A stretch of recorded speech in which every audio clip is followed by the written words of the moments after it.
Hello and welcome back to another episode of this week's watches, and this week we have 12 incredible watches for you guys and girls, just like every week. There are some really great picks in this week's drop, from a 36mm Rolex to a really cool Chrono Tokyo, vintage Longines, Christopher Ward, a huge bronze Leico, or Larco, however you want to say it, and definitely something for everyone. As always, after this video, don't forget to go into the comments and let me know what's your favorite from this week's drop. And I want to thank you for the great feedback and everything from last week's drop. The sort of amount of views and the content and the comments, and the amount of feedback was just incredible. So thank you all very much. Now, if you are new to Kibble Watches, what we do every single Saturday is release new watches onto the website. We call them drops. It's nothing new. A lot of people do it, but we've been doing it now for, I don't know, like 160 odd weeks, I think it's been, which is insane. So that's a lot of watches, and usually there's somewhere between 8 and 12. I try not to do more than 12, but recently, with the amount of watches I've got at the moment, I've been putting more than 12 in each drop. This week there is just 12, but there may be more in some of the other weeks. And in the description, you'll see a link to every single watch we're looking at here today, a timestamp so you can skip specifically to the marathon, for example, and skip all my ramblings. And from the website, you can see all the photos, the details, the price, and you can purchase it if it's available. Now, I do just want to quickly add, make sure you are following over on Instagram at Kibble Watches. Over there on our stories and our coming soon highlights reel, you'll see all the watches that are not yet on the website, so you can purchase them before they ever make it to the website. And just this past week, what are we, Wednesday, I think I've sold about 6 that are from the coming soon, so that they will never make it to the website now. So you can always be the first to beat the website and get them before this point. Now that all of that is out of the way, let's start with what's on wrist. I am wearing a watch that is very special to me. It's a beautiful vintage, around late 1940s Mido Multi4 in 35mm steel with a Francois Bourgel case and original radium dial. It's an incredible watch, a very early watch, and very rare with the center seconds. This is one that is not for sale and will not be for sale, so I apologize if you were already typing out that email. I have a lot of people who want this watch and it will not be going for sale, so I apologize. Now let's crack on with what you are here to see, and that's the watches on the table. We are going to start with this awesome Rolex 36mm, sorry, I was about to say 41mm, 36mm Datejust with the blue dial, fluted bezel, Jubilee bracelet, the sort of quintessential modern configuration, I would say. So let's take a closer look. So starting this week off with what I consider to be the quintessential modern Rolex Datejust configuration, and by that I mean the white gold fluted bezel, the Jubilee bracelet, and the blue dial. When I think of modern Datejust, this is the watch that pops into my head, and personally the 36mm as well over the 40. So this is the reference 126234, and this one's from July 2021 with its box and paperwork. It's obviously in worn condition. It has never been polished, and we can have it polished on request to look like new if you so wish, but to be honest, I don't think it's that bad, and I would wear it as is personally. Now, behind that closed screw-down caseback is the automatic Rolex caliber 3235, an upgraded version of the 3135 that Rolex used for many years. So a workhorse movement, that's for sure. And that white gold fluted bezel just absolutely pops and matches beautifully with the shine that comes from a Jubilee bracelet. These do have the 5mm adjust on the clasp, which pops out like so. Nice and easy to get that perfect fit, and obviously a screw down crown as you'd come to expect from a Rolex sports model. Yeah, not a huge amount more to say on this one. If you're after that quintessential modern Rolex, I wouldn't really look too much further than this, especially at the price point. I think it's really great for what you get. So let's show it on wrist and talk dimensions. And here we go, comfortably on my 7-inch wrist. I think the 36 fits my wrist beautifully and looks really good. Let me know down in the comments, what's your preference on watch size? So this is 36 by 43mm lug to lug, only 11mm on the thickness and 20mm on the lugs. So endless options for this one. So go check it out on the website today. From there over to an Omega I've been interested to actually see in the metal and get a few in for stock, and this is the Aqua Terra Shades 38mm Bay Green.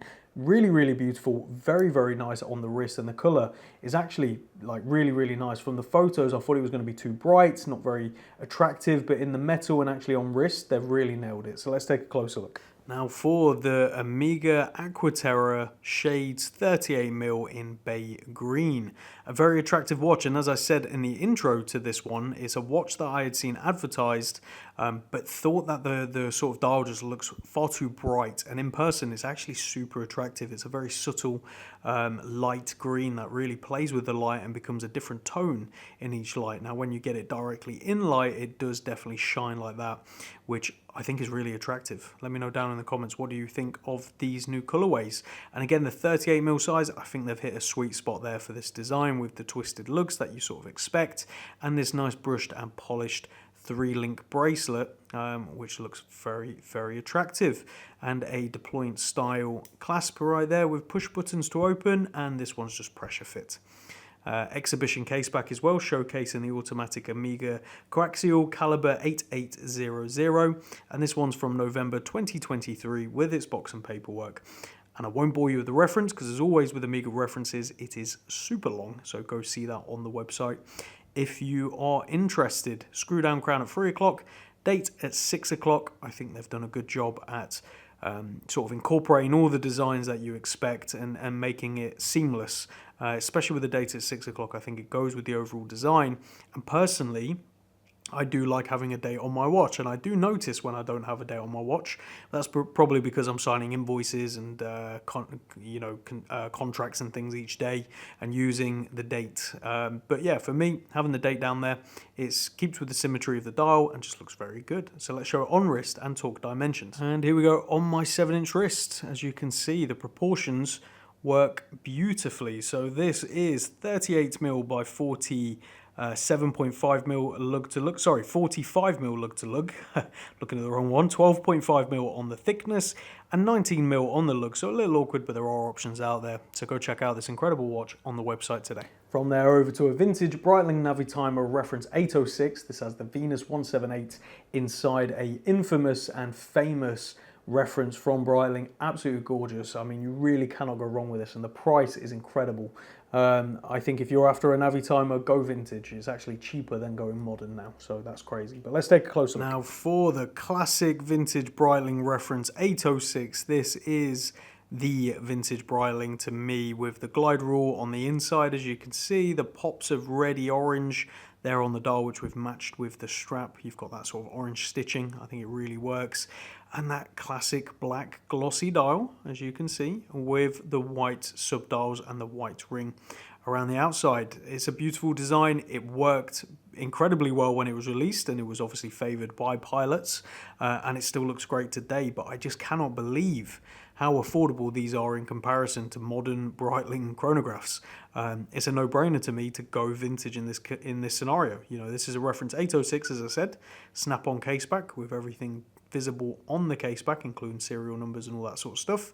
And inside is a manually wound Venus caliber 178, a workhorse movement used by a few brands at this period, which is obviously manually wound, and chronograph pushers, as you'd expect, start, stop, and reset. And it's from circa 1970s. Obviously watch only, there is no box and papers with this one, but it's in nice, honest, original condition with some honest patina throughout. As you can see, you're definitely getting some of that age and marks that you expect of a watch of this age, in my opinion, and it only adds to the charm. Now, we've left the case as is because it's actually still a very strong case. You've still got all of the chamfers and things on the lugs, as you can see. But as always, we can have it refinished to look like new for you if you wish. Personally, I really wouldn't recommend it. I love leaving vintage watches like they are, so that's just my personal preference. So let's show this one on wrist and talk dimensions. And here we go on my 7-inch wrist. You can see that fits beautifully and just looks really, really good. So this is actually 40.5mm by 48.5mm lug to lug, 13mm on the thickness and 22mm on the lugs.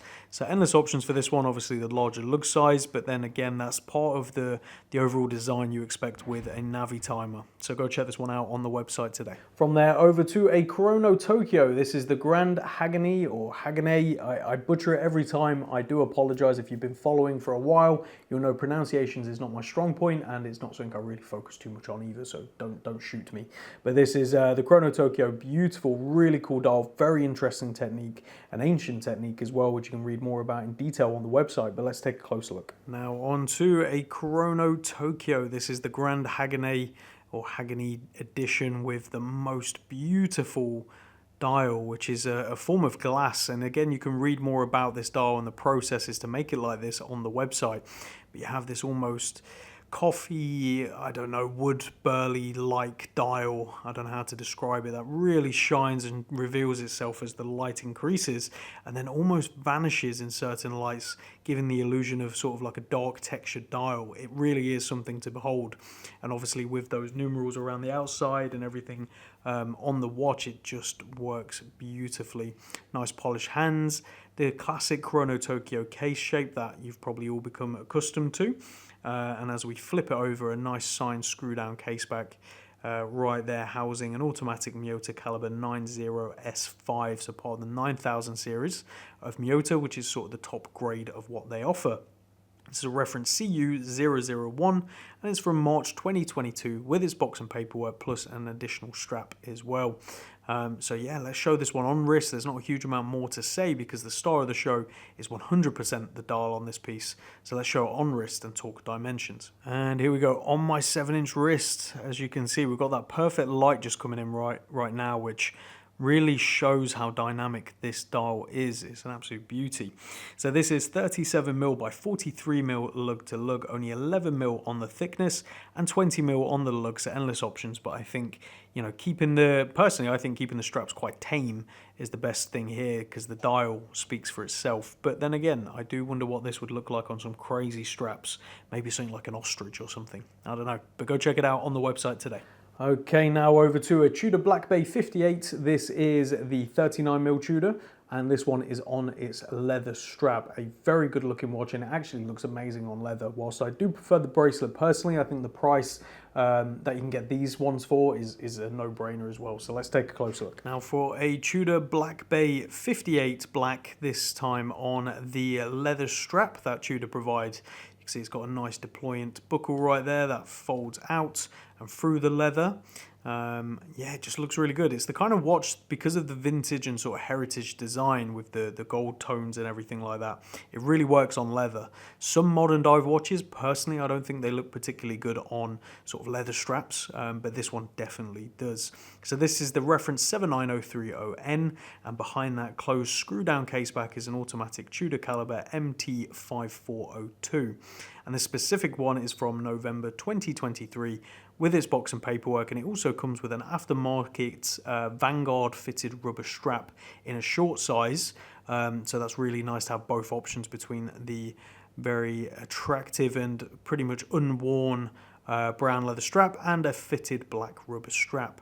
Screw down crown at 3 o'clock, and the condition overall of this one is fantastic. Worn lightly, and obviously something just to mention is the 58, the Black Bay 58 is the 39mm case, because they now produce a few different case sizes. So to simplify, this is the 39mm reference. So let's show it on wrist and talk dimensions. And here we go, comfortably fitted on my 7-inch wrist. That is one good looking watch, and it hugs the wrist beautifully on this strap. So it is 39mm by 47.5mm lug to lug, 12mm on the thickness and 20mm on the lug, so endless options for swapping this one out. And there's some great aftermarket bracelet options as well if you are interested. So go check it out on the website today. Now on to another Grand Seiko Heritage Quartz 9F Black Dial SBGX 261G. And the reason I say another one is because I seem to constantly have one of these in stock, which is great because I think these are this is probably the best reference entry-level Grand Seiko you can get that gives you all of the taste of what Grand Seiko is about,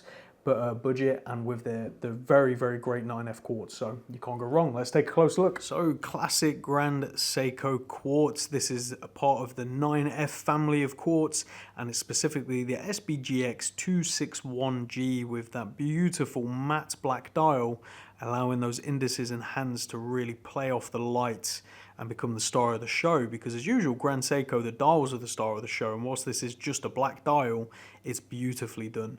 And I think they've done a really good job of just displaying simple, elegant design, but still ticking all the boxes you expect from a Grand Seiko. Really nice finished case, nice finished bracelet, simple free link design, and a push button clasp as you'd expect. Signed screw down case back, and inside there is a quartz Grand Seiko 9F62. The 9F quartz series is some of the top end of quartz from Grand Seiko, and it's not just any old quartz movement at all. One definitely to research if you are interested, but it's pretty much the top of the top with accuracy, finishing, everything like that you'd come to expect from Grand Seiko. And this one's from November 2022 with its box and paperwork and ready to be enjoyed. So let's show it on wrist and talk dimensions.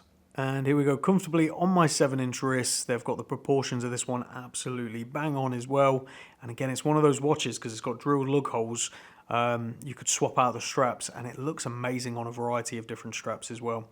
So this is 37mm by 44mm lug to lug, only 10mm on the thickness and 19mm on the lug. So endless options from a place like WatchGecko for loads of really cool strap options. So go check this one out on the website today. From there over to a tank of a watch, and that's this Marathon GSAR government grey maple leaf for the Canadian government issue with that very cool maple leaf on the dial. This thing is built like a tank, it looks like a tank, and I'm pretty sure it could destroy a tank in active combat. So let's take a closer look at this one. Now for a heavy duty automatic Marathon, this is part of the Canadian maple leaf government issue series with the Canadian maple leaf at 12 o'clock. A very, very nice little logo. Marathon obviously stated at 6 o'clock, date at 4:30, which won't be for everyone, but again, at least it's there.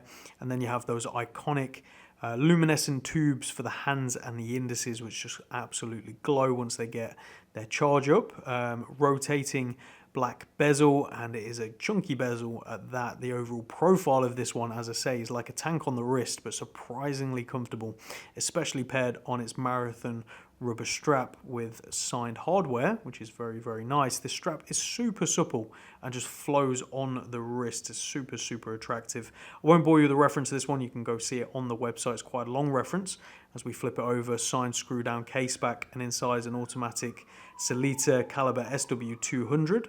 This one's from January 2020 with its box and paperwork, ready to be worn and enjoyed, and obviously a screw down crown at 3 o'clock with deep knurling to make gripping super easy, and it sticks out quite nicely as well. So let's show it on wrist and talk dimensions. Here we go, on my 7-inch wrist. You definitely know you're wearing it, but it still wears incredibly comfortable at 41mm by 48mm lug to lug, 13.5mm on the thickness, and 20mm on the lugs. So go check it out on the website today. From there over to a limited edition Autodromo. This is a limited edition with worn and wound Group B Series 2 wind up.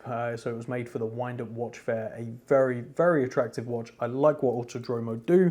And interestingly, one of the first watches I ever sold pre-owned, modern watches, was an Autodromo. And I'm talking all the way back when I was still in Leicester, and watches were like a very small idea in my head of something I could do, which is kind of amazing. So a brand I absolutely adore for that reason as well. But let's take a closer look. Now on to the Autodromo, and this is a Group B special edition or limited edition for the Wind Up Watch Fair in collaboration with Worn and Wound.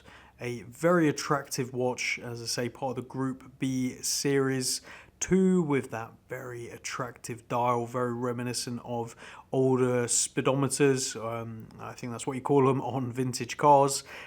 This time in grey with those blue pops. Absolutely gorgeous. Hour hand, minute hand, and running seconds. Really nicely done, and a nice case as well to boot, with an interesting finish over the top, which creates this sort of dark grey tone. The bracelet is full length and hasn't really been worn. As you can see, in the watch overall is just in very, very good condition. Signed crown at 3 o'clock, and inside this one, beating away, is an automatic Miyota caliber 9015. So again, part of the 9000 series, and this is a reference BP005. This one's from April 2019, and it does come with its box and paperwork.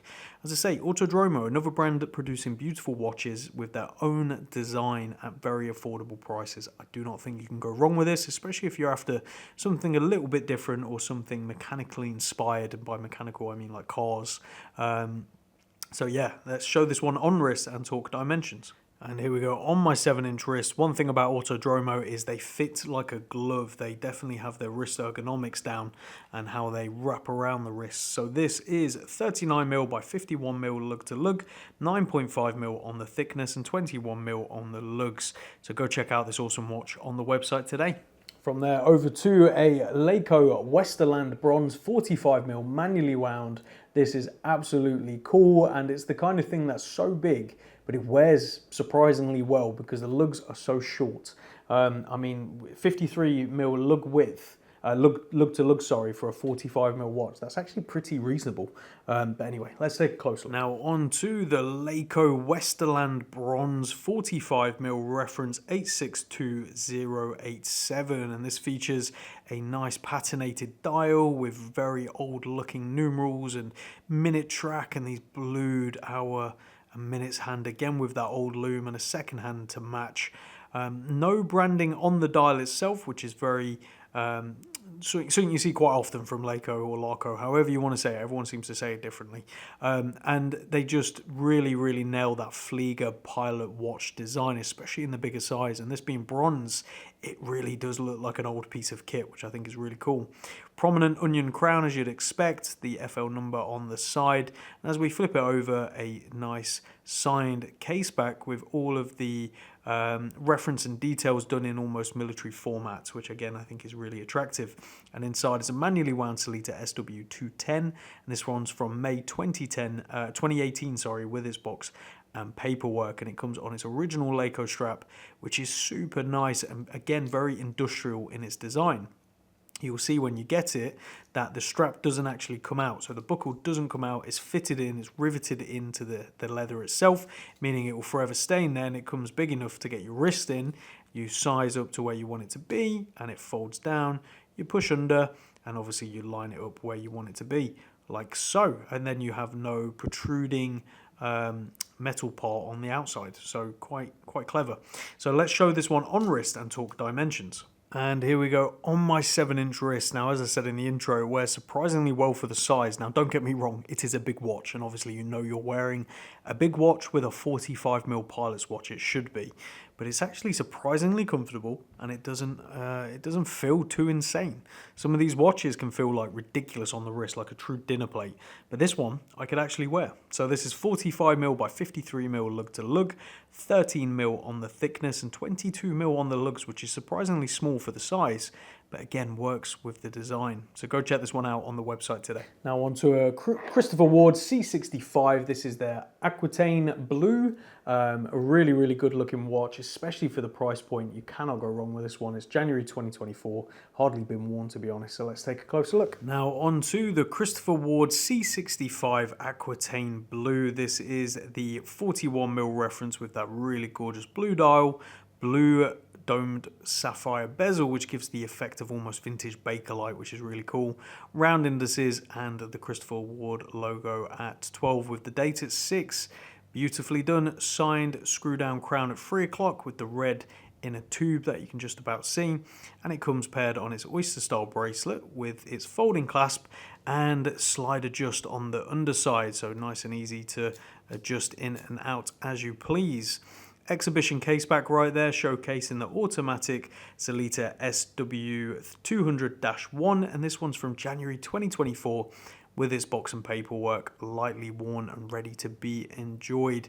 I think it's hard to beat Christopher Ward when it comes to their value in the market, especially brand new, because of how they do business, which is direct to consumer, meaning they cut out all the middleman and all the nonsense, and therefore their prices are as competitive as they can be.